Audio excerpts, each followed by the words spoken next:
the World Kendo Championships once every 3 years. Yeah. Since the beginning, Japan has only lost once in that entire history. Okay, my shoulder's just popped out. You know, if I carry on, maybe I can finish the training, but my tendons might rip a bit more and then I might need surgery. It feels quite unstable, feels quite insecure. So I feel like that's when it becomes a big problem in terms of your actual performance. You know, for some martial arts like Kendo that aren't that big, it's very hard getting knowledge. The fact that you were able to give me knowledge that actually helped me was really just like massive in my opinion. The GB team has never won in teams for the European Championships. 100%, I'm telling you, we're going to win this year.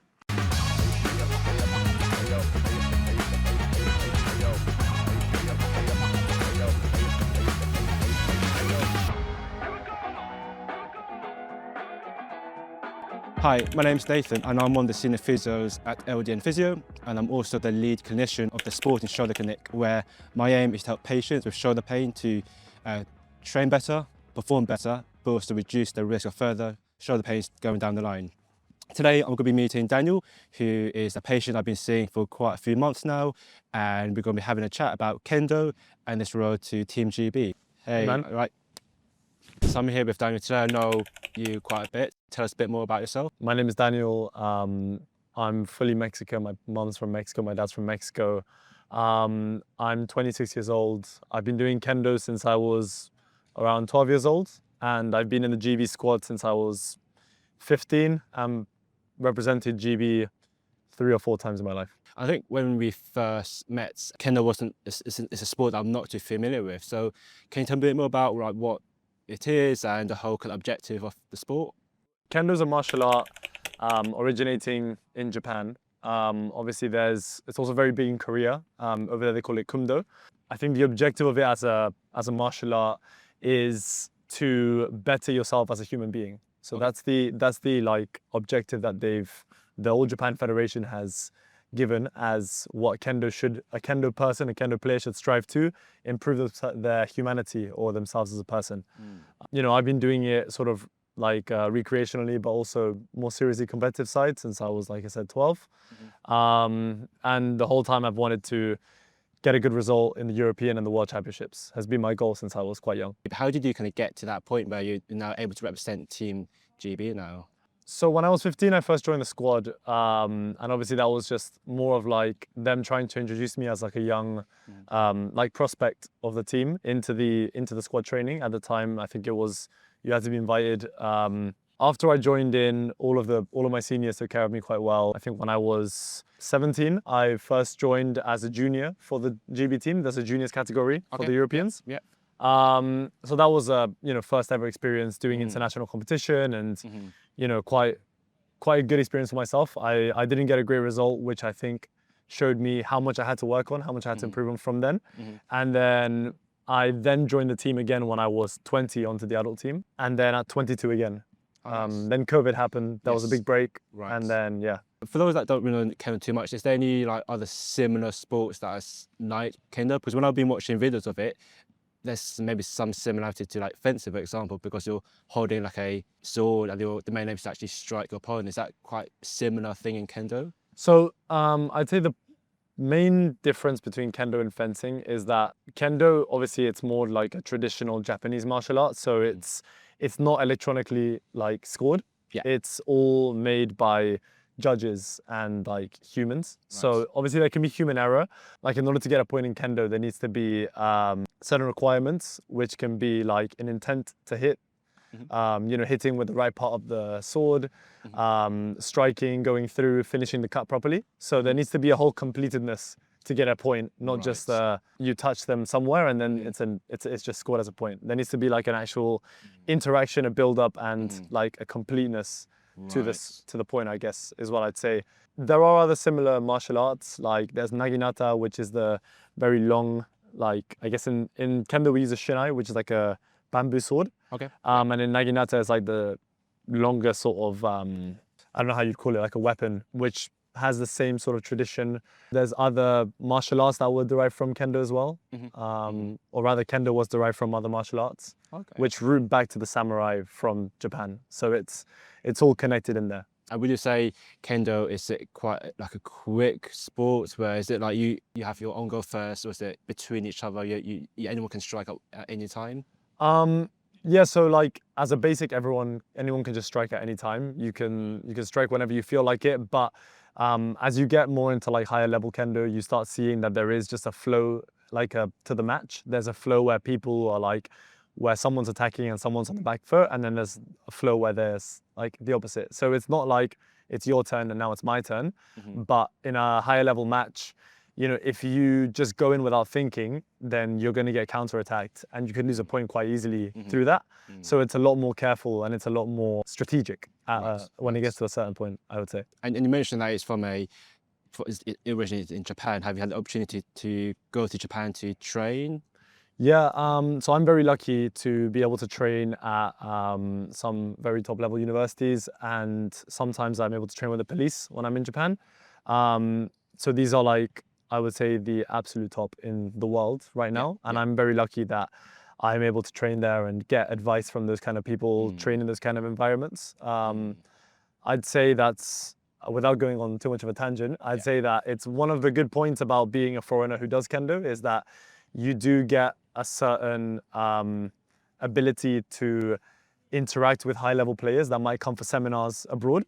Whereas if you're somebody in Japan who's lived in Japan their whole life and doing kendo there, you might not get so many chances to meet top level players. As a foreigner doing kendo in Japan, there's more chance to make connections with high level clubs and high level dojos and places to practice. Yeah, I imagine like the level there is really, really high then that you can kind of hopefully bring over to the UK then. Yeah, so just to put it into like context, the World Kendo Championships once every 3 years. Since the beginning, Japan has only lost once in that entire history. So they won every single team match every year, except 1 year where they lost to USA, and then Korea beat USA in the finals. But in the individual category for men's, the individual category for women's, and in the teams, Japan has won in almost every single competition. So they dominate the sport very clearly and the martial art very clearly. Definitely. I'm going to ask a set of quick fire questions, but I'll make it easy first, all right? Okay. So what's one thing that you enjoy most about kendo? For me, it's the human aspect, like having someone in front of you and things don't go exactly as planned when you're fighting somebody. So it's very interesting to see how you can beat them or try and figure out their strategy. I really like the human aspect of kendo. What's one thing that you do as part of your recovery? So recently what I've been doing is I've been like buying like 50 blueberries from Tesco and just munching them, just munching a bunch of blueberries after training. I think the like the antioxidants or something like help in the recovery, or gives you that boost as well. Yeah, it gives you that boost. And also like ice baths or, you know, just cold showers like help with muscle fatigue, I feel, afterwards. And on day of competition, do you have a set routine that you have to do to kind of get yourself in the zone? So the first things first, I don't have a big breakfast because the competition, like you'll warm up almost straight after you enter the hall at 9 a.m. and the competition will start at like 10:30, 11. So if I've eaten too much, I feel slow and sluggish. So I'll just try to eat like just a bit of carbs at the start and then just keep myself fueled in throughout the day with bananas. But one other thing is, and sorry if this is too much information, I'll try and have a dump before my matches because I need to like lose some sort of weight. So like be light. Yeah, and then just stay hydrated, you know, like electrolytes and bananas, electrolytes, and then just keep it going throughout the day. By the end of it, I'll feel like smashed. So tell us one fact about the type of armor that you wear during kendo. So I think it's quite like unusual. You're wearing a thing called a dogi and a hakama. And what that is, it's like a traditional Japanese clothing that you wear like for the martial art. On top of that, you wear armor, bogu, and you have like sort of like a body protection, gloves, and a helmet. And I don't have many facts about it, but one thing I can tell you is don't ever smell somebody's kote, the hand part, because it's definitely not good. Smell. Biological warfare going on in there, man. Like definitely don't smell that. I guess that's a sign of hard work. Yeah, I guess so. Let's go into a bit more detail about you as an athlete. So what sort of like physical or mental demands do you have to endure whilst you're training in kendo? So I think physically wise, I think when you're training like 4 or 5 times, 6 times a week, there's obviously a large strain in your body. And I feel like after doing it like repeatedly, and you're doing like long training sessions, and you're really putting your body through it, then some things start to give out. So like, you know, your ankles, your knees, you know, your elbows, your shoulders, like just whatever your weak point is in your body, that's what will give out first. If you know, if you're doing like quite like a lot of rigorous training. And for mental demand, I'd say like definitely going into competitions, like, you know, if you have to like represent your country, if you're, you know, thinking about, you know, your teammates, you know, the people that are like supporting you, the people that are counting on you, I'd say there's definitely a lot of mental demands, especially like on a competition day. You have like a, you know, 9-10 hours, you're in a hall and you have to try and be concentrated the whole time, try and think about who you're fighting next, what your condition is like. Are you hungry? Have you eaten too much? Are you thirsty? How's your body moving? Like, etc. There's definitely like quite a lot of just demand all around for mental and physical. Right. Has there been like times where you've, I don't know if you were against an opponent that you are fighting against before, but you lost to them? Has there been any occasion like that? How did you kind of like manage that? Oh, that's really hard because like obviously if you've fought somebody like second or third time, and especially when you're doing like European circuit or you know, like international competition, you know a lot of the players, so you know how they fight, and maybe you've lost to them, maybe you've beaten them. And I think what's really important is to just realize that maybe that's how they were before, or that's how you were before, but this is a completely different like moment, so anything can happen. Yeah. Like in my opinion, in competition sports, and for example, in Japanese, like shiai means matches. So in shiai, like in a match, anything can happen, in my opinion. So that's also something that gives me confidence and hope. So if there's somebody that I feel is like very, very strong, I feel like, yeah, there is a way in which I can beat them. But the opposite also applies, where I can't let my guard down to anyone else. Yeah. Would you say it's kind of like, if like in that case, because there may be favorites, just put like less pressure on you to win? Do you think that it's quite similar to that in that aspect? So I feel like rather than thinking about, oh, they like, if they're stronger than me or weaker than me, I just try to, I feel like those words just aren't very like accurate as to what could actually happen inside of a match. Like, so I just always try to have the mindset of being a challenger, going into those matches, like trying to challenge myself to do the best that I can do, and trying to challenge the person in front of me to try and, you know, defeat them in some sort of way. Normally the guys are fighting the guys and the girls are fighting the girls. So it's not like the guys and the girls are competing against each other. But the reason why I really like Kendo is because like everyone has different like shapes, sizes and builds, and like female and male is quite like also different, can be. So there's a way to, for any type of opponent to beat any other type of opponent. Like it's not just because you're bigger and stronger that you're like necessarily better. There's so many other targets you can hit, and if somebody's just rushing or somebody's not being smart about it, you can like hit them in those moments. So I feel like, you know, I wouldn't underestimate somebody because they were smaller than me or bigger than me, or just like, I feel like you're not really constrained to your body types. Yeah. So I feel like that's quite cool, I think, about Kendo. Obviously there are some like in competitive levels, like there's like obviously some body types that are stronger. Like if you're like more lean, more stronger, like, you know, it's obviously you get the advantage, the competitive edge. So there's definitely, there's no like weight categories then? There isn't, yeah. There isn't, yeah. So like you'll see some top players that are like, you know, quite tall, and there's also some top players that are like quite short. And it's not that one of them is better than the other, it's just they have different styles, and just they found what works for them, you know. I'm quite interested about what you do as part of training from a conditioning perspective. So do you do lots of like leg training, trunk, core work, shoulder work? What does a typical conditioning session look like to make sure you're performing at your peak best? Like for me, conditioning, like when you condition your body to be in its best, you know, performing state, I feel like that a lot of things come under that. And for me, it's like stuff like making sure that you do like rehabilitation if you have to do anything for like, you know, for me, it's my shoulder or maybe my ankle.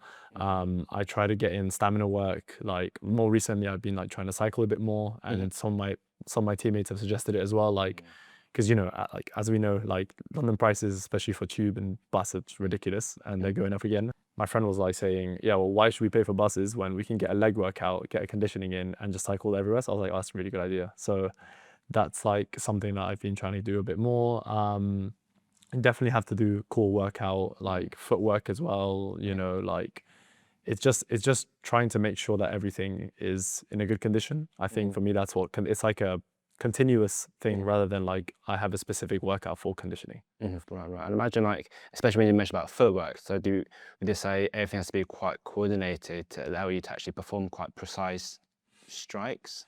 Yeah, so I'll practice footwork, and it's definitely in order to make things fluid, in order to make things precise, in order to make things sharp. And if you have a really nice footwork, then the opponent might not notice you coming in, or you're able to react to situations better and like more accurately when they arise, and you're not really stuck flat-footed or like just without being able to move. So I think in kendo, footwork is probably one of the most important aspects. Is it almost like you're almost having to read the game or like kind of anticipate what they do next? I guess the sweet spot is like when you enter flow state, when you're like not quite thinking, but you're also just reacting at the same time. So I think that's like the sweet spot. Like if you think too much about it and you start during the game, if you start thinking like, oh, they're gonna do this, so I should do that, then you're already like a second behind as to what's going on.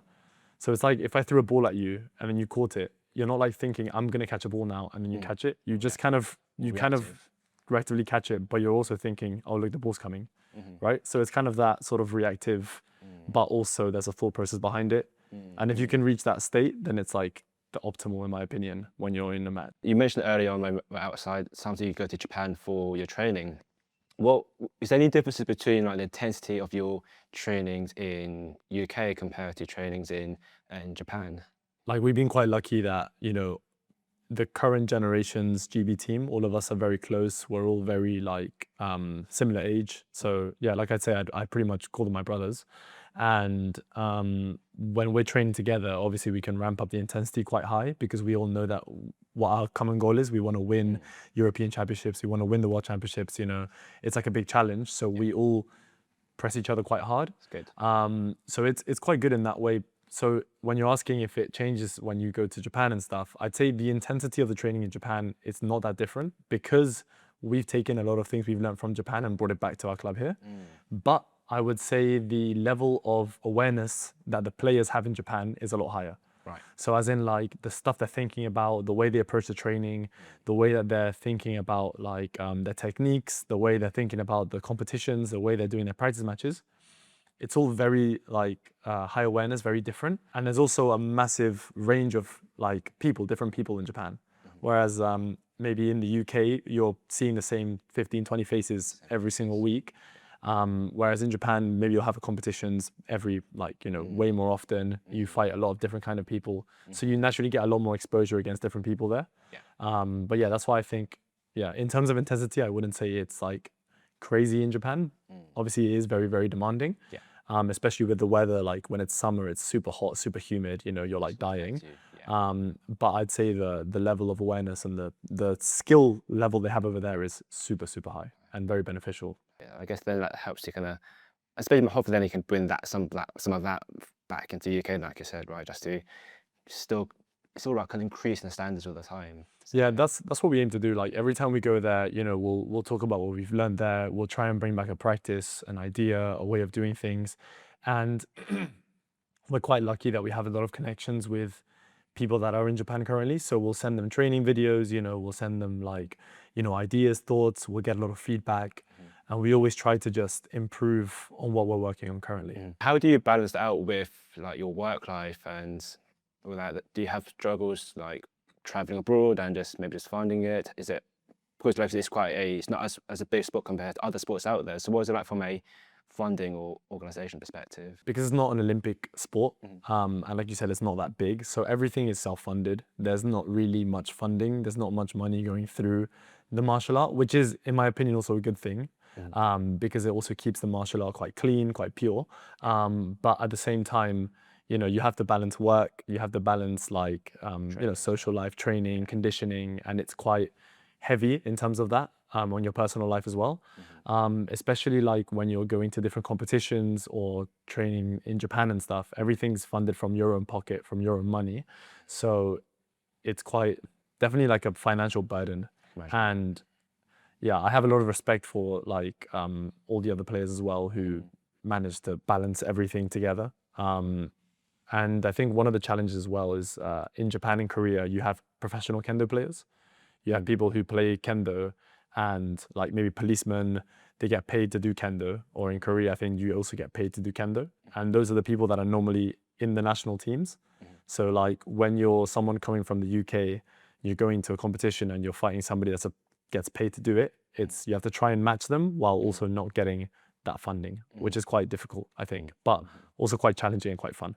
As part of your training, especially going for trials and for Team GB, imagine you're going to be gradually increasing your training intensities. And were there any times where you developed any sorts of like niggles or injuries along the way? There'll be times where like maybe I'll push a bit too much, or I haven't warmed up properly, and then my Achilles will start hurting maybe.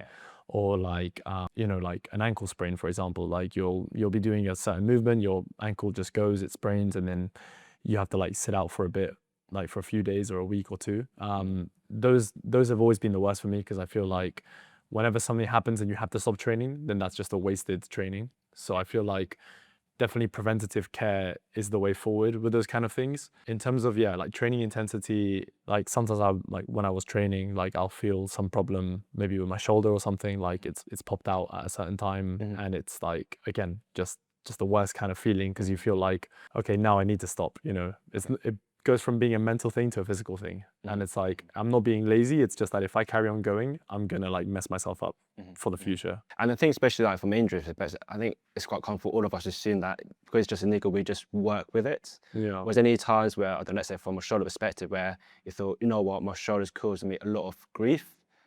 Was there any point of time where you had that sort of occasion? Because I've been doing this martial art for like 14 years now, I feel like when I do have a problem with my body, I'm quite in tune to feel like, okay, this is just like, you know, my skin's ripped. Fine, I can work through it, you know, like what's the worst that's gonna happen? It's gonna rip a bit more, it'll hurt at night, and that's fine.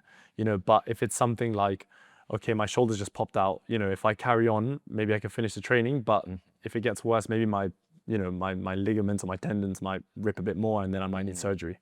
So I feel like I always think about what's the scenario that could happen if I train through it, and if I don't. And then depending on how bad the pain is, if I've had it before, if it's something new, then I'll decide, okay, this is good enough to work through it. This is something I need to completely stop and not go through. And would you say that it has impacted you doing your shots then? Let's say from a shot, because you actually need the upper limb to actually hold the bamboo sword, right? So Yeah. did you notice that when your shoulder was aching, that you felt that it impacted how hard you could hit or how accurate you could strike the opponent too? When I dislocated, so like I think it's called subluxated. Yeah, like subluxed, yeah. Subluxed, yeah. I subluxed my shoulder maybe 3 or 4 times, and especially during one of like a pretty intense training, it happened. So after that happens, your like coordination definitely drops. So you're not confident to actually hit the target in the correct place. But also for me, I'm mostly afraid of like, if I like commit to something quite heavily and quite fast, my shoulder might just pop out again and really like just cause a worse injury. So it feels quite unstable, feels quite insecure. So I feel like that's when it becomes a big problem in terms of your actual performance. And did that happen quite often with the shoulder kind of subluxing? So like when I was a kid, I don't know what the medical term for this is, but I was like double jointed. So I guess like Hypermobile maybe? yeah, that's it. Yeah, I think that's it, right? Hypermobile. And I used to do all this stuff like put my hands behind my back and like dislocate my shoulders on purpose. And at the time, my parents and my friends would be like, oh, that's such a cool party trick, you know, like, whoa, that's really cool, whatever. But then when I started doing more like serious sports and stuff, it just became a problem, because it's like super, like, I guess, like unstable. Was it to the point where that's when you came to seek help for physio, like myself? After this, it started happening more often. Like, yeah, so when I was a kid, that was a thing. And then during the trainings, it started happening like a lot more often. Like I'd be doing a cut and then it would happen. And then maybe it would happen once a year, and then 3 times a year. And then when I started seeing you was when it was happening 4 to 5 times a year. And I thought, okay, this is a bit too much. You know, I talked to other players who told me, yeah, you might need surgery. And I was like, yeah, that's pretty scary. So I was like, yeah, let's talk to, you know, like a professional first. Let's go to somewhere that I feel like can help me. And then afterwards, I'll explore other options like surgery or anything else. Especially with the role of surgery, was that something that you were quite fearful of having? Yeah, I mean, when I first met you, I was like, oh, hi, you know, my name's Daniel. And I was like, Nathan, do you think I might need surgery for this? And I remember you said to me like, you know, let's work on it first. let's do some stuff on it, and then we'll see how you're feeling, and then we'll see how it goes from there. And, you know, I'm just really glad that, you know, I met you and I was able to go through that process. Great to hear as well that you've actually kind of managed this injury as well, on top of continuing with your training as well as other kind of work-life balances. So I think especially we can underestimate how much stress or load we put through onto your shoulders, right? Yeah, for sure. But yeah, I think you definitely were the person who helped me manage it. I think I didn't know, like, I think the scary thing, especially about like amateur sports, is that you don't have a team of physios. You don't have like all this knowledge of people being like, okay, if this happens, do this protocol. If this happens, do that protocol. It's very much like, oh, watch a YouTube video and try and fix it yourself, or like try and learn how to tape yourself, or try and learn how to condition yourself. So I feel like, especially for amateur sports and like, you know, for some martial arts like Kendo that aren't that big, it's very hard getting knowledge. The fact that you were able to give me knowledge that actually helped me was really just like massive, in my opinion. Having read dislocation can be a scary thing, right? And as part of helping you to get back to sport is more about exposing the shoulder into those positions of apprehension. And remember in one of our sessions, you felt that a position that you felt quite apprehensive about was it like an overhead blocking positions? Yeah. As part of shoulder rehab, one of our aims is to develop all of the stabilized muscles. So we've got our rotator cuff muscles, which is a key structure that keeps our shoulder nice and secure. So quite a few of our rehab in the initial stages was more about building strength and capacity within those like safer zones before we gradually expose the shoulder into those kind of more scary positions where you'll feel a bit more apprehensive about. Because with the Kendo, you need to be quite reactive, quite explosive, and strength is just one aspect. We also focus a bit more about the whole explosiveness of it and making sure you feel comfortable with kind of absorbing force, but also just generating force as well. Yeah, I felt like it was really helpful, especially like you said, that those sessions where I feel like if, you know, it had just been like a normal, like even I said earlier, like a YouTube video, you know, they would just tell you, do this exercise, do that exercise, and then like, good luck, right? It'll probably get better. And there's people in the comments being like, oh, you know, my shoulder still hurts, what do I do? And it's like, okay, well, you know, there's not really like a back and forth. And I feel like what was really good about like doing it with you was that you were able to see like, okay, like do these movements because maybe I'm doing this kind of movement with my arm or my shoulder.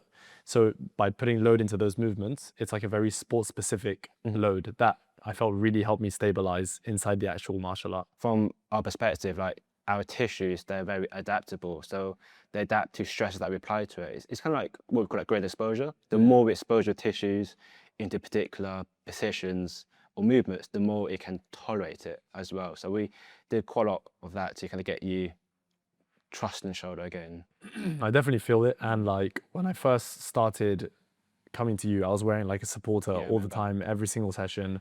And then by the end of it, like I was, you know, without the supporter, I was able to do it. Like I felt complete, like my shoulder feels stronger after I went through everything with you than when it was healthy before the, you know, all the subluxations and stuff. So I feel like it's quite like a cliche thing to say, but it definitely feels like a lot stronger now than it was like, yeah, even before all these injuries. So as part of Return to Sports, one of the main key aspects is to expose the joint into sport-specific movements. And in Daniel's case, he felt quite apprehensive about having his arm in an overhead position, especially during striking.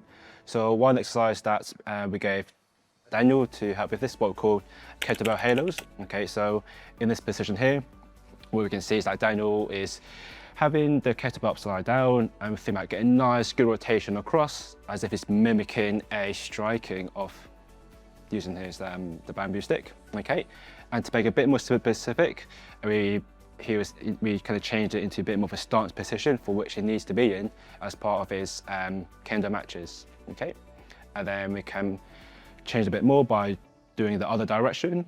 So going into anti-clockwise, just so we still mimic certain sporting movements to get him prepared to tolerate these level of stresses on the shoulder. So in this next exercise, we'll be focusing on absorbing and generating force, as one of Daniel's apprehension was actually blocking shots in the overhead position. Okay, so I'm going to ask Daniel to demonstrate one of the exercises that we went through as part of his rehab. So in this position here, we're going to have his arm above his head. We're going to think about leaning forwards and letting his arm absorb the force and pushing back up again. Okay, in this position here, it's clear that it's in the long lever position. So naturally, that's going to put way more stress onto the shoulder. Quite commonly, we can compensate for this by bending the elbow to shorten the lever, and that could be seen as a bit more of a protective barrier. Okay, but then over time, it's about trying to get the patient to load the shoulder in this lengthened position. And then if I can get you to bring your arm in a bit of a slight wide angle as well, and same thing, be leaning forwards, making the arm absorb that force and then pushing off. So now we're stressing the shoulder in a different angle now. That places a bit more different stress on the shoulder. But also getting Daniel to trust the shoulder in this angle as well. So as part of the mid phase of rehab, we want to make sure that Daniel is confident with using his shoulder within comfortable, safe ranges. And one of the things that I went through with Daniel is what we call like these scapular wall slides. Okay, so essentially what we're going to have is a band across his hands, and assuming it's the right arm, we're going to keep the left arm stable, and with the right arm, it's one thing about sliding up into a nice position, really about getting a nice good reach, working in the overhead position, and sliding it back down. And then we're going to go out to the side to the wide position. Still, we're challenging the shoulder in the long lever position as well, which is great. And back down again. And similar, it's going to help make Daniel feel confident with putting load through the shoulder, especially in those overhead angles which he needs during positions of kind of high strikes. Left shoulder is acting as a stabilizer, so you are working both shoulders in the same exercise, which can be very beneficial. So another good thing about this exercise that that Nathan showed me was like it helps more in the position that sometimes you find yourself after a strike. So for Kendo, if you're like in a stance and then you hit the strike, and then afterwards, if both of you hit at the same time, your hands might get stuck here, and then you might have to push each other back and then come back this way. So this position here, when you're putting force in this position, was quite apprehensive, and I'd feel like my shoulder would pop out quite a lot. So thanks to those exercises, I can do that even just now without any sort of pain at all. So Daniel, thank you for coming down today. So what's next for you? Yeah, so I've got a few competitions coming up. I've got one in like 11 days. I'm going to Amsterdam. I've got one in April, one in May, and then in June we have the European Championships. Nice. And the GB team has never won in teams for the European Championships, but this year, 2026, is going to be the first year we're winning. Hopefully be your year. No, 100%, I'm telling you, we're going to win this year. Just one more thing I wanted to mention was we have an amazing fundraising team for GB Kendo. They're doing their absolute best through a lot of initiatives to try and raise funds for us to go to competitions, to go to training camps, and just a lot of opportunities. So like I've been mentioning throughout the video, you know, we don't get paid for any of this. It's all just completely out of our pockets. So there will be a link somewhere for the GoFundMe. And we'd appreciate it if you could, you know, consider donating anything. But anyways, yeah. Great. Thank you so much, man. Anytime, okay?